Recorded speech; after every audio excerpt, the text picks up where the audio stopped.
আসসালামু আলাইকুম।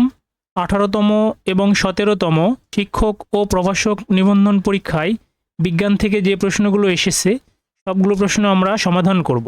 সমাধানে এসে স্টাডি কেয়ার। 1 নম্বর প্রশ্ন, রক্তে প্লাটিলেটের কাজ কী? রক্তের প্লাটিলেট হলো অণুচক্রিকা। আমরা জানি রক্তের কণিকা হচ্ছে 3 ধরনের। 1 নম্বর হচ্ছে রেড ব্লাড সেল অর্থাৎ আরবিসি লোহিত রক্তকণিকা। 2 হচ্ছে ডাব্লিউবিসি হোয়াইট ব্লাড সেল শ্বেত রক্তকণিকা। 3 হচ্ছে প্লাটিলেট মানে অণুচক্রিকা। তো প্লাটিলেটের কাজ কি? অপশন কতে আছে অক্সিজেন পরিবহন। অক্সিজেন পরিবহন করে হচ্ছে আরবিসি অর্থাৎ লোহিত রক্তকণিকায় অবস্থিত হিমোগ্লোবিন। তাহলে এটা হবে না। ক্ষতে আছে সংক্রমণ প্রতিরোধ। রক্তকণিকার মধ্যে শ্বেত রক্তকণিকা অর্থাৎ হোয়াইট ব্লাড সেল এটি সংক্রমণ প্রতিরোধ করে বা রোগ প্রতিরোধ করে, রক্ত জমাট বাঁধতে সাহায্য করে। তো প্লাটিলেট রক্ত জমাট বাঁধতে বা ক্ষতস্থান থেকে রক্ত পড়া বন্ধ করতে সাহায্য করে। তাহলে প্লাটিলেটের কাজ হবে রক্ত জমাট বাঁধতে সাহায্য করে। গ নম্বর, কম্পিউটার থেকে কম্পিউটারে তথ্য আদান প্রদানকে কি বলা হয়? আমরা জানি অসংখ্য কম্পিউটার নেটওয়ার্ককে পরস্পরের মধ্যে সম্পর্কযুক্ত করে তাদের মধ্যে যে আন্তঃসম্পর্ক তৈরি করা হয় তাকে বলা হয় ইন্টারনেট। তাহলে কম্পিউটার থেকে কম্পিউটারে তথ্য আদান প্রদানকে বলা হয় ইন্টারনেট। সবজি চাষ বিদ্যাকে কি বলা হয়? অপশন কতে আছে হর্টিকালচার। হর্টিকালচার হচ্ছে উদ্যানবিদ্যা এবং উদ্যানবিদ্যার একটি শাখা হচ্ছে অলোরিকালচার, যার অর্থ হচ্ছে সবজি চাষ বিদ্যা। তাহলে এটাই সঠিক আনসার, হর্টিকালচার হবে। অন্যদিকে আরবোরিকালচার হচ্ছে বৃক্ষ গুলমাদির চাষ বিষয়ক বিদ্যা। গতে আছে ফ্লোরিকালচার। ফ্লোরিকালচার হচ্ছে ফুল চাষ বিদ্যা। ভেজিকালচার শব্দটি সঠিক নয়। তাহলে এখানে সবজি চাষ বিদ্যাকে আমরা অলোরিকালচার বা হর্টিকালচার বলতে পারি। ক নম্বর,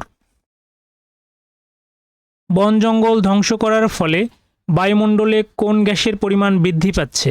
আমরা জানি বন জঙ্গল বা গাছপালা ধ্বংসের ফলে বায়ুমণ্ডলে কার্বন ডাইঅক্সাইডের পরিমাণ বেড়ে যাচ্ছে। তাহলে এখানে খ নম্বর হবে কার্বন ডাইঅক্সাইড। 5 নম্বর প্রশ্ন, কোন প্রযুক্তিটি চতুর্থ শিল্প বিপ্লবের সাথে সম্পৃক্ত নয়? অপশন কতে আছে টেলিগ্রাফ। টেলিগ্রাফ এটা দ্বিতীয় শিল্প বিপ্লবের সাথে সম্পৃক্ত। অন্যদিকে খতে আছে রোবোটিক্স। রোবোটিক্স চতুর্থ শিল্প বিপ্লবের সাথে সম্পৃক্ত। গতে আছে 3D প্রিন্টিং, এটাও চতুর্থ শিল্প বিপ্লবের সাথে সম্পৃক্ত। আইওটি এটাও চতুর্থ শিল্প বিপ্লবের সাথে সম্পৃক্ত। তাহলে চতুর্থ শিল্প বিপ্লবের সাথে সম্পৃক্ত নয় হবে টেলিগ্রাফ। ক নম্বর, বজ্রবৃষ্টির ফলে মাটিতে উদ্ভিদের কোন খাদ্য উপাদান বৃদ্ধি পায়? Potassium, oxygen, nitrogen, phosphorus. আমরা জানি বজ্রবৃষ্টির ফলে মাটিতে নাইট্রোজেনের পরিমাণ বৃদ্ধি পায়। গ নম্বর নাইট্রোজেন। শর্করা জাতীয় খাদ্য যে কাজে ব্যয় হয়? অপশন কতে আছে দেহের বৃদ্ধির জন্য। আমরা জানি শর্করা বা শ্বেতসার বা কার্বোহাইড্রেট জাতীয় খাদ্য দেহের বৃদ্ধির জন্য প্রয়োজন। শর্করা জাতীয় খাবার দেহের কাজ করার শক্তি যোগায়। তাহলে শর্করা জাতীয় খাদ্য দেহে বৃদ্ধির জন্য দরকার। অন্যদিকে ক্ষতে আছে ক্ষয়রোধের জন্য। ক্ষয়রোধের জন্য দরকার হচ্ছে প্রোটিন জাতীয় খাবার। পুষ্টির অভাব পূরণের জন্য প্রয়োজন হচ্ছে সুষম খাবার এবং হাড় গঠনে প্রয়োজন হচ্ছে ক্যালসিয়াম এবং ভিটামিন। তাহলে এখানে অ্যান্সার হবে ক নম্বর দেহের বৃদ্ধির জন্য। দৃষ্টিহীনদের জন্য আবিষ্কৃত বাংলায় প্রথম সফটওয়্যারের নাম কি? দৃষ্টিহীনদের পড়ালেখার জন্য সহায়ক হিসেবে কাজ করছে বাংলায় প্রথম সফটওয়্যার, যার নাম হচ্ছে আইসাইট। খ নম্বর হবে আইসাইট। বৈদ্যুতিক সংযোগ বিচ্ছিন্ন হয়ে গেলে কোন মেমোরি থেকে তথ্য চলে যায়? অপশন কতে আছে রম। রম হচ্ছে রিড অনলি মেমোরি। এটা হচ্ছে অনুদ্বায়ী মেমোরি, যেটি বিদ্যুৎ সংযোগ চলে গেলেও তথ্য মুছে যায় না। সেকেন্ডারি স্টোরেজ এটা হবে না। গতে আছে র্যাম, র্যান্ডম অ্যাক্সেস মেমোরি। এটা হচ্ছে ভোলাটাইল বা উদ্বায়ী। বিদ্যুৎ সংযোগ বিচ্ছিন্ন হয়ে গেলে এই র্যাম থেকে তথ্য মুছে যায়, এই জন্য র্যামকে বলা হয় ভোলাটাইল বা উদ্বায়ী মেমোরি। তাহলে এখানে অ্যান্সার হবে গ নম্বর র্যাম। কচু শাক বিশেষভাবে মূল্যবান যে উপাদানের জন্য তা হলো, আমরা জানি কচু শাকে প্রচুর পরিমাণে লৌহ থাকে, যেটি আমাদের রক্তের লোহিত কণিকা তথা হিমোগ্লোবিন বৃদ্ধিতে প্রধান ভূমিকা পালন করে। তাহলে কচু শাকে থাকে লৌহ। ক নম্বর লৌহ। কোন হরমোনের অভাবে গলগণ্ড রোগের সৃষ্টি হয়? আমরা জানি থাইরয়েড গ্রন্থি থেকে উৎপন্ন থাইরক্সিন হরমোনের অভাবে গলগণ্ড রোগ হয়। তাহলে এখানে হবে ক নম্বর থাইরক্সিন। জিআইএস এর পূর্ণরূপ কি? জিআইএস হলো একটি ডাটাবেস, এর পূর্ণরূপ হচ্ছে ক নম্বরে জিওগ্রাফিক ইনফরমেশন সিস্টেম। তাহলে জিআইএস হচ্ছে জিওগ্রাফিক ইনফরমেশন সিস্টেম। খাদ্যশক্তি কিসের মাধ্যমে পরিমাপ করা হয়? অপশন কতে আছে জুল, জুল হচ্ছে তাপের একক। খতে আছে কিলোজুল, এটাও হবে না। গতে আছে ক্যালোরি, তো শক্তির একক হচ্ছে ক্যালোরি, কিন্তু খাদ্য শক্তি পরিমাপের একক হিসেবে আমরা কিলো ক্যালোরি ব্যবহার করি। তাহলে খাদ্য শক্তির পরিমাপের একক হচ্ছে কিলো ক্যালোরি, ঘ নম্বর কিলো ক্যালোরি। অতিবেগুনি রশ্মি কোথা থেকে আসে? অতিবেগুনি হচ্ছে আল্ট্রাভায়োলেট রশ্মি। আল্ট্রাভায়োলেট রশ্মি সূর্য থেকে বিকিরণের মাধ্যমে পৃথিবীতে আসে। তাহলে এখানে হবে সূর্য, গ নম্বর সূর্য। কম্পিউটার শব্দের অর্থ কী? হিসাবকারী যন্ত্র, গণনাকারী যন্ত্র, পরীক্ষার যন্ত্র, বিমান চালানোর যন্ত্র। তো কম্পিউটার শব্দের অর্থ হবে হচ্ছে হিসাবকারী যন্ত্র এবং গণনাকারী যন্ত্র, দুটোই সঠিক, ক এবং খ দুটোই। কোথায় বস্তুর ওজন সবচেয়ে কম? আমরা জানি বস্তুর ওজন নির্ভর করে হচ্ছে অভিকর্ষ ত্বরণ জি এর উপরে। জির মান যেখানে বেশি সেখানে বস্তুর ওজন বেশি, এবং জির মান যেখানে কম সেখানে বস্তুর ওজন কম। এবং পৃথিবীর কেন্দ্রে জি এর মান 0 এবং সেখানে বস্তুর ওজনও 0।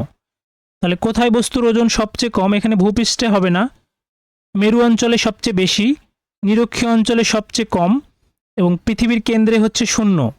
তাহলে বস্তুর ওজন সবচেয়ে কম হবে হচ্ছে বা 0 হবে পৃথিবীর কেন্দ্রে, ঘ নম্বর। ব্যাকটেরিয়া কি? ব্যাকটেরিয়া হচ্ছে এককোষী অণুজীব এবং ব্যাকটেরিয়া ক্লোরোফিল বিহীন হয়। তাহলে ব্যাকটেরিয়া হচ্ছে অণুজীব, ঘ নম্বর অণুজীব। পৃথিবীর সবচেয়ে মূল্যবান ধাতু কোনটি? স্বর্ণ, হীরা, সিলভার, প্লাটিনাম।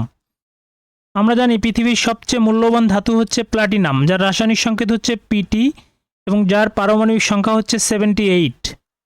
এবং পৃথিবীতে সবচেয়ে মূল্যবান ধাতু হচ্ছে প্লাটিনাম। দেহ বৃদ্ধিকারক হরমোন কোনটি? অপশন কতে আছে থাইরক্সিন। থাইরক্সিন হরমোন বিপাক ক্রিয়া নিয়ন্ত্রণ করে। খতে আছে প্রোল্যাকটিন। প্রোল্যাকটিন হরমোন দুধ উৎপাদনে সাহায্য করে। এবং অ্যাড্রিনালিন হরমোন, এটি হচ্ছে ভয় এবং উত্তেজনা নিয়ন্ত্রণ করে। ঘতে আছে সোমাটোট্রফিক হরমোন। এই হরমোনটি গ্রন্থিরাজ পিটুইটরি গ্রন্থি থেকে নিঃসৃত হয় এবং এটাকে বলা হয় গ্রোথ হরমোন। অর্থাৎ দেহ বৃদ্ধিকারক হরমোন হলো সোমাটোট্রফিক, ঘ নম্বর। উচ্চ ফলনশীল শস্য উৎপাদনে কোন প্রযুক্তি ব্যবহার করা হয়? বায়োমেট্রিক হবে না, এটা পরিচয় শনাক্তে ব্যবহার করা হয়। ভার্চুয়াল রিয়েলিটি গেম খেলতে ব্যবহার করা হয়। ন্যানো টেকনোলজি হবে না। ঘতে আছে জেনেটিক ইঞ্জিনিয়ারিং। উচ্চ ফলনশীল শস্য উৎপাদনে জেনেটিক ইঞ্জিনিয়ারিং প্রযুক্তি ব্যবহার করা হয়, ঘ নম্বর জেনেটিক ইঞ্জিনিয়ারিং। প্রোগ্রাম থেকে কপি করা ডেটা কোথায় সংরক্ষিত থাকে? তো প্রোগ্রাম থেকে যখন কোনো ডেটাকে আমরা কপি অথবা কাট করব তখন সেটা মূলত অস্থায়ীভাবে ক্লিপবোর্ডে সংরক্ষিত থাকে। তাহলে এখানে হবে ক্লিপবোর্ড, গ নম্বর ক্লিপবোর্ড। আলোর কণা তত্ত্বের প্রবক্তা কে? আমরা জানি স্যার আইজ্যাক নিউটন হচ্ছে আলোর কণা তত্ত্বের প্রবক্তা, আইজ্যাক নিউটন, ক নম্বর। ভিডিওটি যদি ভালো লেগে থাকে অবশ্যই চ্যানেলটি সাবস্ক্রাইব করবেন, ভিডিওটিতে লাইক, কমেন্টস এবং শেয়ার করবেন। কমেন্ট বক্সে ডান লিখতে ভুলবেন না। ধন্যবাদ।